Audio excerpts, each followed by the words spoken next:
হাতে যে পার্সেলটা দেখতেছেন, চলেন এ বিষয় নিয়ে কিছু কথা বলি। হঠাৎ একদিন ভিডিও দেখতে দেখতে একটা আপুর নকশি কাটা পিঠা দেখে পছন্দ হয়ে গেল। তো পছন্দ হওয়ার সাথে সাথে মন চাইলো খাইতে। মন কি লোভটি দেখছেন? দেখার সঙ্গে সঙ্গে জিভে লালা চলে আসলো। তো কি করলাম, সে আপুরে নক করলাম যে কেমনে কি। তো সে বললো, ভাইয়া আপনি যদি নিতে চান তাহলে আপনি অর্ডার করতে হবে, অর্ডার করলে আমি বানাই আপনাকে পাঠিয়ে দিব। তো যে কথা সেই কাজ, অর্ডার করে ফেললাম। তো দেখতে দেখতে 3-4 দিন পরে মালটা চলে আসলো। এখন আপনাদেরকে একটু আনবক্স করে দেখাচ্ছি। এই যে দেখেন সেই পিঠা, নকশি কাটা পিঠা। আলহামদুলিল্লাহ খুবই সুন্দর দেখতে। না জানি খাইতে কেমন মজা হবে।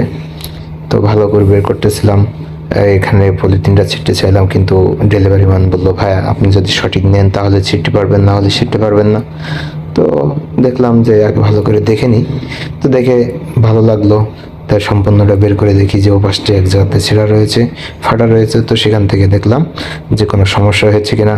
তো এটা হচ্ছে মিনিমাম আপনার 15-20 দিন ভালো থাকে, 1 মাসের মতো ভালো থাকে, এই জন্য কোনো কিছু হয় নাই। খুব সুন্দর। তো আপনারা যদি এরকম পিঠা অর্ডার করতে চান, নিতে চান, তাহলে এই আপুর সাথে যোগাযোগ করেন। এই যে দেখেন শখের নকশি কাটা পিঠা, এখানে আমি লিঙ্কটা দিয়ে দিয়েছি, ছবিটা দিয়ে দিয়েছি। এটাই ফেসবুক আইডি, এটাই টিকটক আইডি। আপনারা নিতে চাইলে অবশ্যই তার সাথে যোগাযোগ করবেন, সে হোম ডেলিভারি দিয়ে থাকে।